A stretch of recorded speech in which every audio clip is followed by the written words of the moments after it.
the ACC grant of rights is something that I think people need to absolutely just sort of stop talking about. Think about Texas. All of the power of the state is with Texas. And there's nothing Texas can do to get out of its grant of rights. Nothing. So if Texas, with all of its Texasness and everybody who would do anything shady under the world and all the legal firepower on the planet to get Texas out of that grant of rights, if they can't do it, then the ACC is not going anywhere.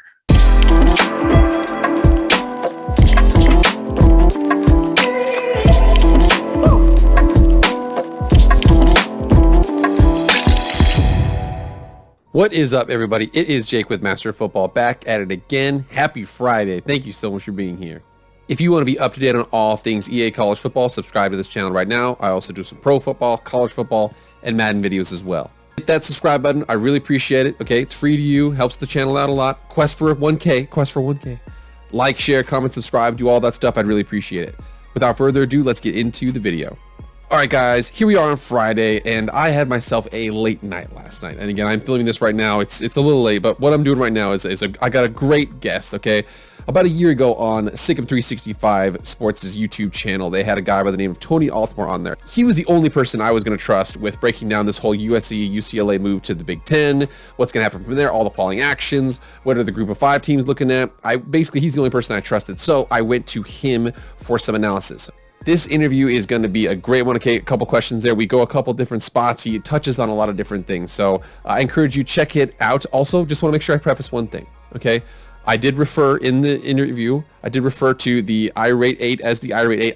It's such a cool name. Okay, I'm sorry. Okay, one guy got in the comments, he did not like the fact that I called him the irate 8.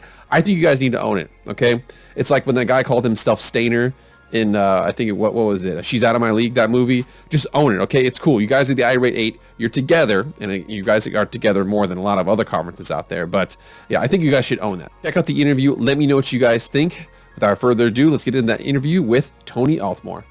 All right, Tony, I know you, but for my audience that doesn't know you, go ahead and give yourself an elevator pitch and tell them, why you're a relevant voice right now in college football and this realignment stuff. Sure. My name is Tony Altimore. I'm actually a strategy consultant. So I usually work with organizations, companies, government agencies, and educational institutions on a range of high-end strategy projects. And one of the things that I found about a year ago was that too many fans and media outlets in college football were talking about realignment and talking about changes going on, but they weren't having any of the perspective that goes into what actual senior executives, CEO level, AD level people in universities go through. I went to USC for undergrad, worked in the athletic department for 4 years, and served on a bunch of boards and committees with the president of the university. I did my graduate work at the Wharton School at the University of Pennsylvania, where I actually was raced on the cycling team with the university and did a lot with their recreational and intercollegiate sports efforts, and then did a lot of committee work and board stuff with the president of the university there as well. And so I just found that people weren't thinking about things the way that the senior executives do. And having grown up in high school and college sports, and then as well as professional sports through family members, and then that experience, I try to help people rethink things, and a lot of stuff that we talked about over the past year has really come to fruition. And so, I don't make predictions, I don't make insider secrets, but I try to help people think about what matters to senior executives so that then they understand better sort of why things are happening. So when we're looking at realignment, and again, I saw you on Sikkim 365, and you did a really great breakdown of what they actually look at. So I suppose right now, just like you said right there, what people talk about versus what the university presidents actually look at, because right now I think a lot of fans, what they do is they read the list of their rivals and say, ooh, it'd be awesome if we were in that conference, or ooh, they're right next door. That's not how presidents think. Can you identify right now, especially recently with the USC, UCLA moves, and just kind of making sure how all these conversations are going back and forth, what do they actually talk about that a lot of people right now online aren't talking about? So there's a couple of things. So everybody knows they look at markets and they look at revenue. What's called accretive. Do you make the whole pie bigger so that everyone's slice gets bigger, or dilutive of where everyone's slice of the pie gets smaller? And they usually need to be accretive. A couple of situations you have real strategic reasons you might do something, but in general has to be revenue accretive. The other thing is that they look, remember, these are folks, when you think about like Gene Block from UCLA, right? We think about him in UCLA sports. He's running a $5 billion a year company with one of the largest like medical facilities and medical research centers. He's a CEO of, this giant medical enterprise, in addition to this big university, and sports are, a little couple $100 million piece of that. Even though, certainly a high profile, big time piece of the organization, these folks are giant corporate CEOs, and they're looking at things in terms of what other giant corporate organizations and CEOs do we want to work with? And I mean, so one of the things that we laugh at, sports fans often think about like, oh, $1 million here and $1 million here. But when you think about like the Pac-12 schools and the Big 12 and the Big 10 schools, particularly in the Ivy League schools, they're thinking about things in terms of the billions. And like their research and stuff is in terms of the billions. I mean, the University of Washington spends, I don't know, what, $150 million or something a year on sports. They have $1.5 billion a year in federal research alone. So, those are the things that are really driving the needle. And so when they're looking at realignment, they're like, who do we want to associate ourselves with as a school? Utah talked a lot about this when they were looking to join the conference, and why it was so important to get into the Pac-12, because in terms of recruiting faculty, recruiting students, all that, who your parents used to joke when you were little, like, you are who you hang out with. And so to Utah, to hang out with Stanford and UC Berkeley and UCLA and Washington was everything that Utah wanted. And so it was such a big deal. So for example, for Boise, as we look at how do we get Boise up to that upper level, Boise's always kind of, for a long time, Idaho used to be part of the Pacific Coast Conference. And Boise's now really become like the flagship brand of the state of Idaho. And think about what it'll mean, if we can get Boise up to an A5 conference. I mean, that's just right there is a thing for Idaho. Is the thing for recruiting faculty, recruiting students. All these things matter. And I'll tell you, the other piece that makes a big difference that nobody thinks about often is who is in the room. So when the presidents are voting, they're not just voting on a school and football coaches and all that. They are picking another president and another AD to sit next to them at that table and have an equal vote that affects their students. This is part of the reason why BYU has never had and never would probably be invited to the Pac, because of some issues with how BYU treats its students and its faculty and its academic programs. So it matters a lot. I mean, and I love BYU. I'm so excited they're going to the Big 12, but that's part of the thing.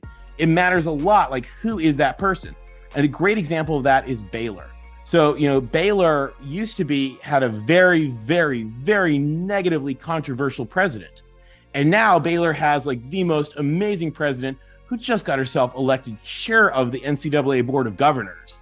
Like right now, everybody would kill to have the Baylor president with them in the room.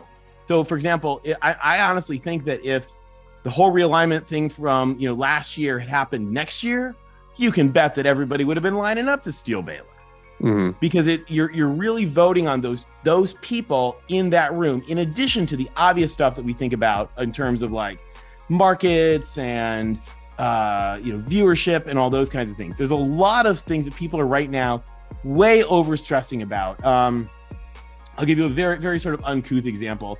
I think that I see a lot of guys that are like struggling to awkwardly do dong measuring when the girls are really after abs. And it's like how many more times are we going to cut data that nobody cares about? Because the things that matter are these other things we're not talking about. So I can't believe I'm saying this, but what are dongs and what are abs in these instances? The TV viewership just has to be good enough. Yeah. The arguing about like is so-and-so slightly better, or well, should we include and I've done some really what I thought was some fascinating stuff, partnership with D1360. I'm trying to do something pretty cool with one of the guys from an awesome website down in Texas, that we're trying to look at get some new insights about TV watching. But the thing about the TV watching is you get to a certain point and it's like, okay, well, that's close enough. Okay. But what matters a lot is sometimes the other things. So, for example, with the Big Ten, they have the Big Ten network, and I don't know exactly how these cable things are shaking out, but you see numbers reporting that the Big Ten network gets something like 10 cents a subscriber per month in the LA area, and with USC and UCLA, it's now going to maybe get up to $1.50. Yeah. So, like, That's huge. So for the Big Ten, like the TV markets, you can argue about like, okay, well, I got, 10 more people watch this. And if we, adjust the standard deviations because it's on this channel, it was at this time, and it was against this game. And, but that shouldn't matter because it's Louisville or whatever. Okay, that doesn't really matter because they want the San Francisco TV market. Mm-hmm. And so there's a lot of things that people are not really factoring in enough of, because they're instead of trying to gain insight and trying to think about things, they're trying to like argue for a tribe. And when you're arguing for a tribe, it doesn't help.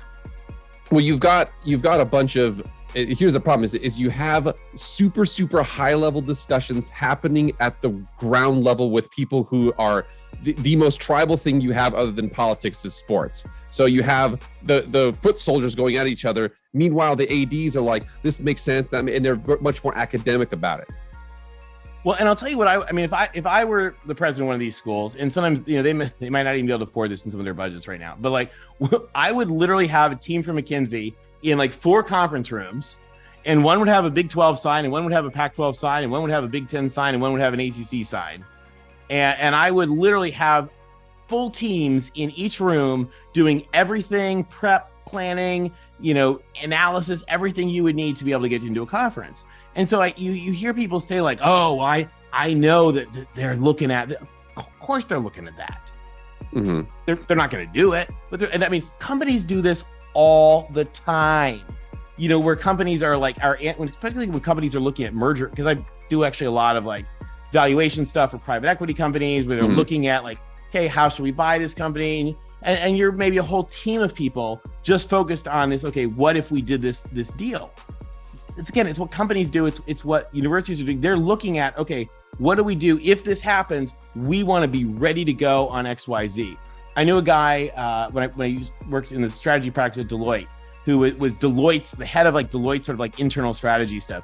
And I used to laugh. He had these, super secret just binders on the shelf behind him of like the contingency plans for everything that would happen, like what Deloitte would do in this case, already planned out. The military has planned out what would we have to do if we had to invade Canada.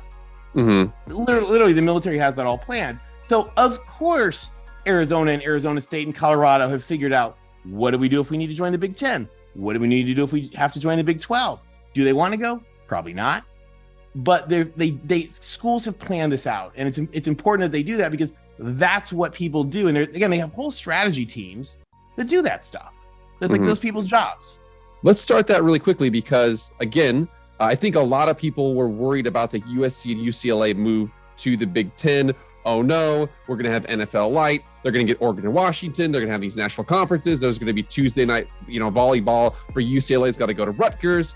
And you actually, in a couple of our conversations early, said that it actually made a lot more sense when you look at it from a couple of those perspectives. So kind of make it make sense to people who are worried about college football being NFL Light.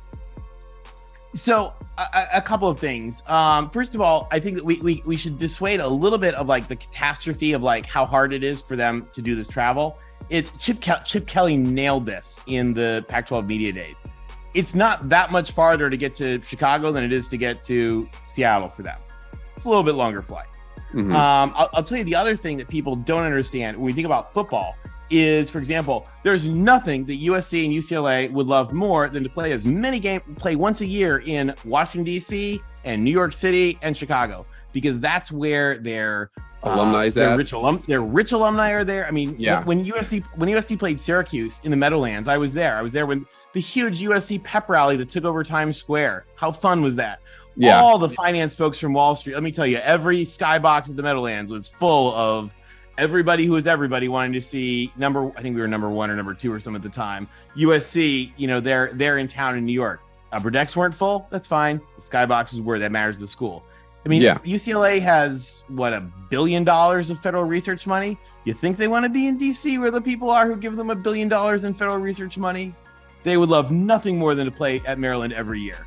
And I'll tell you, when USC played Virginia and Virginia Tech, those were some of my favorite USC road games ever. So the travel's not that big a thing. USC plays in Chicago every other year. And I mean, they fill, you guys can see on YouTube, they fill Navy Pier with the band and the people. And it's this wild, great time when they go to play Notre Dame. And so the travel's not that big a thing. And when you take a look actually at the schedules for the sports, baseball's going to be rough. I'll tell you that. Baseball's going to be rough. The other sports are not that bad. And for the Big Ten money, quite honestly, you can charter flights. It's fine. So one of the other things that we think about is really, like we said, these are huge organizations that are trying to be with their other peer organizations. And one of the things people don't appreciate is how well USC and UCLA fit into the Big Ten. And quite honestly, so do Washington and Stanford and Cal. Maybe Cal not as much in the sports end, but the others certainly. And so this is actually taking a look here at research money, which is a huge thing for these schools. Very important. It's what helps you get into the AAU. And take a look here at we see UCLA is now the number 2 school in the Big Ten for research. And there's USC right between Ohio State, which is a monstrous powerhouse, and Northwestern. And you see like how well they fit in. And then look at really you kind of see that the Big Ten is sort of in a world of its own with how it does that. If we take a look at admissions, look at USC, and actually USC's number is now 11 instead of 13. USC and UCLA sit there right at the top of the Big Ten, right between Northwestern and Michigan.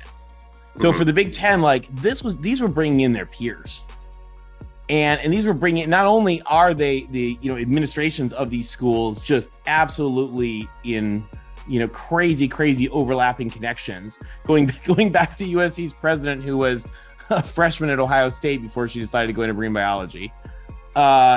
These schools are really locked in tight together, and they fit together. And so this whole craziness of USC and UCLA going to the Big Ten, when the Big Ten was looking, and we could actually, if you wanted later, we could pull up Google Earth and sort of, I have all the big football schools mapped on Google Earth. When the Big Ten's looking for somebody, the problem is once they got past Nebraska, there's really nobody that really fits with them until they hit California. And so when you look at that map, all of a sudden it really makes sense why USC and UCLA wanted to be in the Big Ten. It's not just about money, but it's about how do we get that money while being with schools that are like us. And the Big Ten and Pac-12 have been allies going back to World War II. And quite honestly, when they used to have problems with each other, this is the funniest thing. They actually would like get each other to help do things. Like when the Big Ten was having problems getting its Rose Bowl approved because the faculty were mad, they really pushed. And that's how Stanford was then brought into the Pac-12. Because the Pac-12, I don't know if you guys know this, Pac-12 was actually founded in the 50s, not in 1915. It was founded after a giant sort of coup in the Pacific Coast Conference. And then once everyone had finally made up by the late 60s, they decided to pretend like it had never happened. Mm-hmm. Yeah, you mentioned a lot of that Idaho had left and they didn't really want to get involved, and then there was there's pay for play, there was a bunch of things. It's more drama than you'll see anywhere other than perhaps RuPaul's Drag Race. There you go. It's the Pac-12 history. It's its own wild place. But these schools are going to fit together really well. So then with that, we're going to expand off of that. I think that I was going to ask about Notre Dame and like what it would take for them to fit into a conference. I think that answer that. Well, I think I want to give my perspective. I want you to correct me if I'm wrong. I think that now that if we're actually serious about a 16-team playoff, if the money, because I know that the Big Ten saying every team's going to get 100 million. There's some reports it might be closer to 75, but it's like. Well, and I'll tell you, some of that depends on what all you're including. Mm-hmm. So once you start including the college football playoff money, once you start including the basketball money, once you start including the sponsorship money, that number starts to climb up. Mm-hmm. And that's where when you hear people say, well, it might be between 70 and 100. Well, okay, well, that depends on what all you're counting. Yeah. And don't get into fights. Don't encourage your orthodontist to make Google spreadsheets about it. The numbers will soon come out and we'll see that they're going to be good for everybody. You already know that those numbers are coming out anyway. Spreadsheets, all that kind of stuff. I have them myself. The problem is fans don't understand what's in column A and what's in column B and what's not in column A and not in column B. Mm-hmm. And so when they make this stuff, I feel terrible because a lot of people get so angsty about this when they're looking at absolutely wrong data. Mm-hmm. Or they've got somebody who's sending them all kinds of stuff that doesn't matter to universities. Like, for example, social media data, absolute garbage.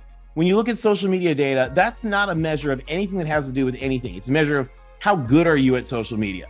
Mm-hmm. You guys, any of you guys who work in businesses that do social media know, like, good social media people get interactions and get followers and all this stuff.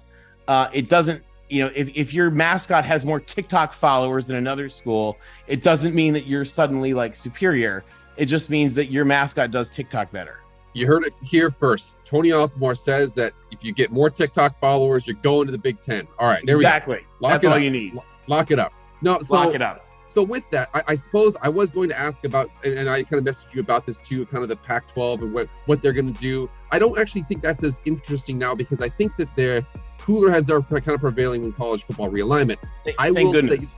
Thank goodness. I will say this though, if you are out there and you're advising conferences and you see the current landscape, is there anything that's an obvious next move that you think could happen, you think should happen? Is there anything out there you're like, I really think that right there, it's starting to lean towards this? Anything like that you see? I think they're going to take a breath. Okay. Because so the thing is that everybody wants to be in the Big Ten or the SEC. The money is just, they're in a different species right now because they've been brilliantly run. The Pac-12 made some mistakes with how they ran their network. I mean, their network was a brilliant idea the way they set it up, and then they did terrible execution. Didn't get on DirecTV. It was.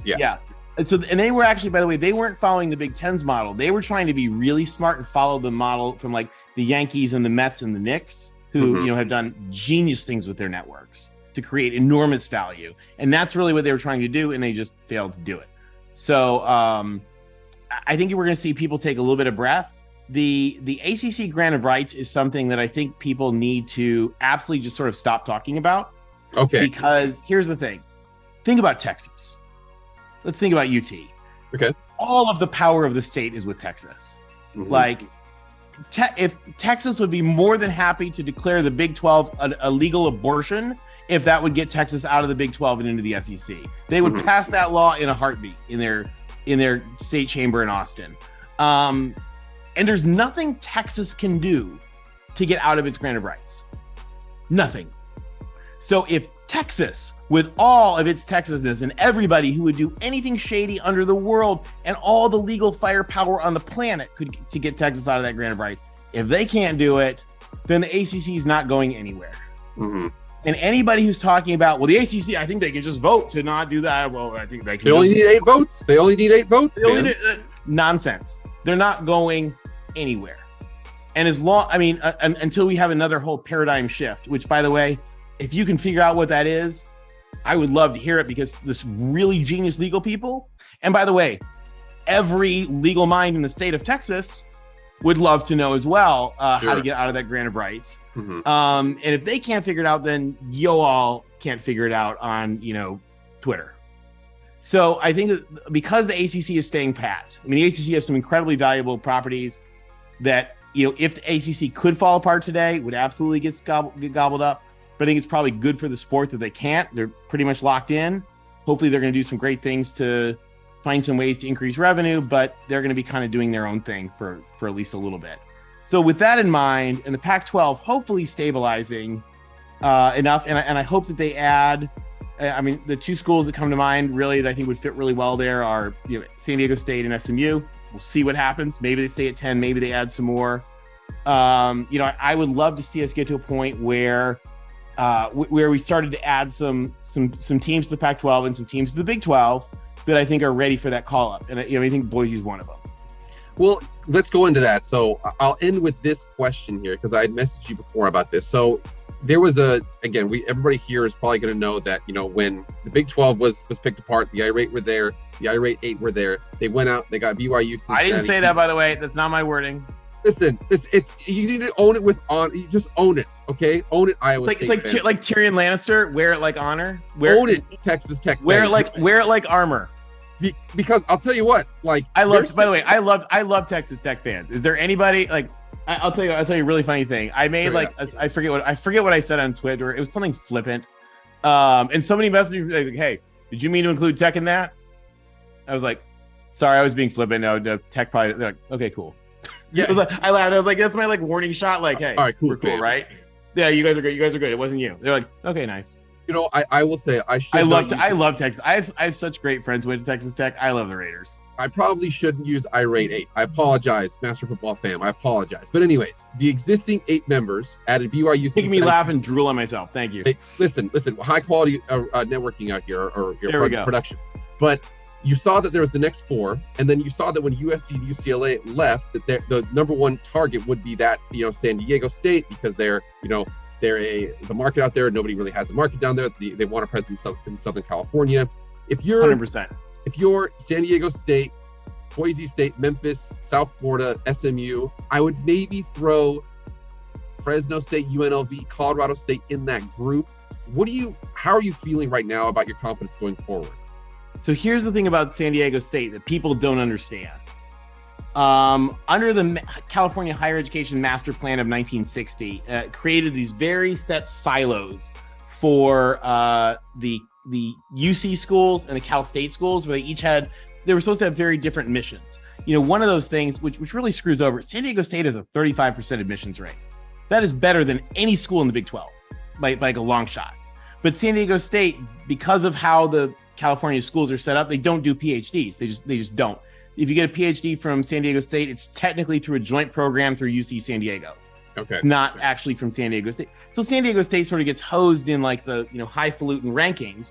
But San Diego State is sort of an academic powerhouse, again, with 35% admissions rate. If unless you're Yale, you don't get to shake a stick at San Diego State, funny enough. Mm-hmm. But the thing is that there is this very much sort of caste system in higher education in California. And what people do not understand is the symbolic importance of the president of San Diego State and the athletic director at San Diego State sitting there at the table next to the chancellor and the athletic department of UC Berkeley is literally like a century of like higher education caste system, like glass ceiling shattered. I mean, it is. The UC system is the haves, and the Cal State system is the have-nots, and it would just shatter that. Just because again, the system was set up so that like the Cal State system came off what were called the normal schools, which were like the teachers' schools, and the UC system were the medical and the research. I mean, they literally like discovered and ran all U.S. nuclear weapons out of Berkeley until I think they still do a lot of them. I mean, there are 10 elements that come from Berkeley. If you look at the periodic table, guys, on the bottom row are 2 rows. Yeah, Berkeley redesigned that because they discovered so many of those elements. There's actually elements, berkelium and californium. They're next to each other on the periodic table. Yeah. Literally from Berkeley. They have their own elements.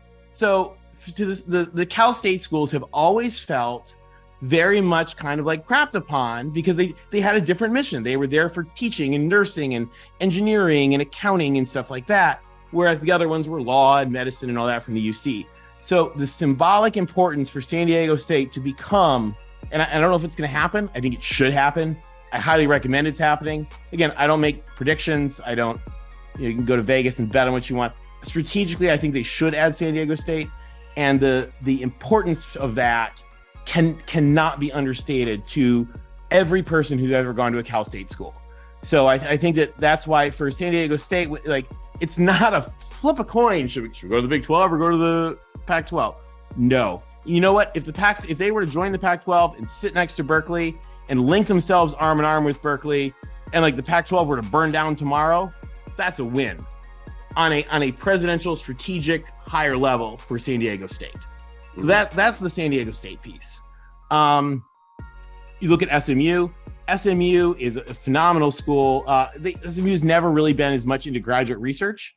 And so they are, they're R2, they're not R1 because they've never really been doing the R as much. Yeah. They're really ramping that up. They're on an ascendancy, a lot like Boise's doing. Boise's doing the same thing on that ascendancy. SMU is a better ranked school than every school in the Big 12 right now. SMU is an awesome school. I don't think SMU adds a lot to the Big 12 because the Big 12 just coats the state of Texas. Yeah. So, and SMU fits fairly well culturally in the Pac-12. They're kind of snotty. The Pac-12 can be kind of Snotty in a good way. Snotty in yeah, a good way. In a good way. Wink, wink. In a good way, kind of. Think about the Pac-12 snotty. They kind of like hold each other accountable, and so it kind of works because you can't boss somebody around because somebody else is just as snotty as you are and better than you. So like you kind of keeps everybody in line. It's sort of a cool like magnets, kind of holding each other in place, or repelling each other, whatever. So I think they would be a great fit for the Pac-12. You look at like Memphis is just so far from the Pac-12 guys. Memphis and Tulane are just so far. Like SMU's far. Remember too, SMU has DFW there. It's easy to fly any sport commercially from SMU to everywhere in the Pac-12. In the Pac-12, every school right now, the way they are, they're in pairs, and you can get to and from. You can leave. You can have class in the morning on Friday, fly to anywhere in the Pac-12 for a game Friday night, take Saturday off, play a game Sunday afternoon, and fly home and be in bed by midnight from any Pac-12 school. And that's so powerful because, think about Stanford and Berkeley and Washington and Arizona. Like, they don't want their kids missing class. That really matters. And so it's a big thing. So SMU is a little, would be a little bit suboptimal because it is a little bit further. You end up sometimes on the red eyes. But it's DFW, so it's easy. The same would have been true with Houston. The Pac-12 looked at adding TCU and Houston last year.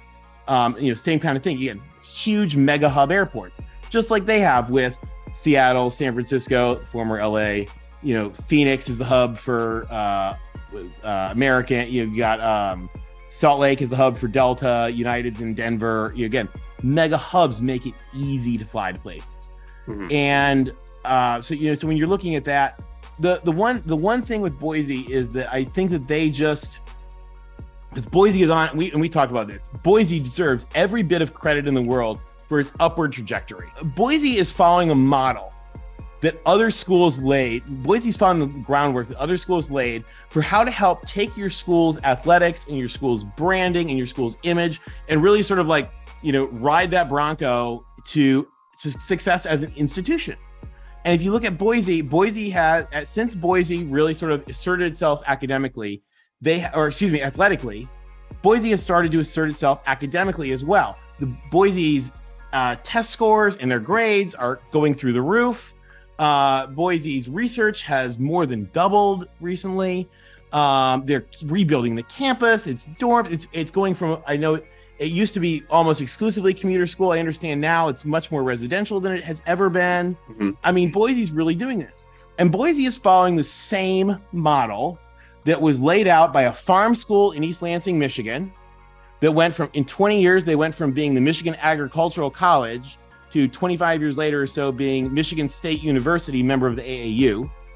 They're following the same model laid out by my beloved alma mater, which was a one clapboard white building in a dirty mustard field outside of LA that's now USC. And they're following the same model by a little poor Catholic school in Northwest Indiana that couldn't afford to build its own road to the campus and had to scam something with a post office so that the government would pay for the road to the school.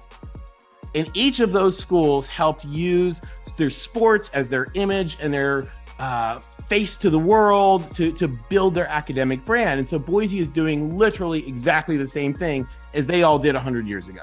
And I think Boise deserves every bit of credit for it.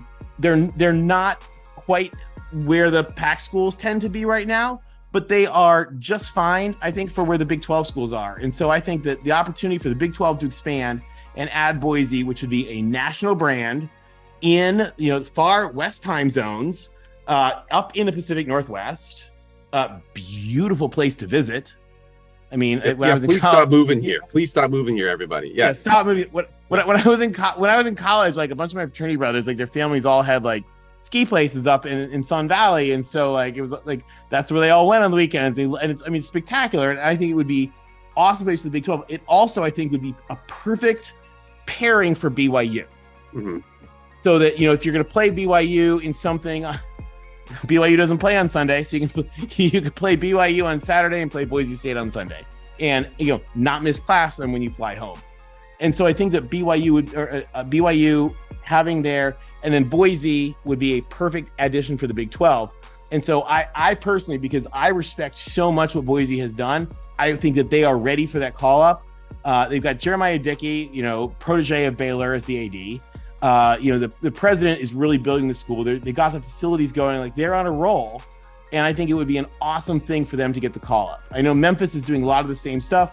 They just brought in a new president from Auburn. They're redoing the Liberty Bowl.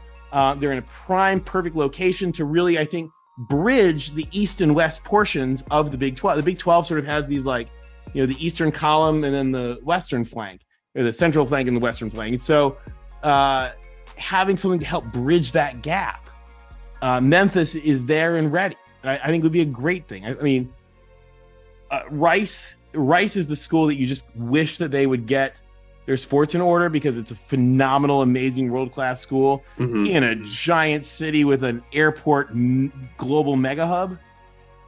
They're probably not there quite yet. They would be another great one, and then SMU's there. But the thing about the Big 12 has Texas. They're good on Texas. Yeah, they got more than enough on Texas. So I think for the Pac-12 that would be a great fit. Fresno is another great one.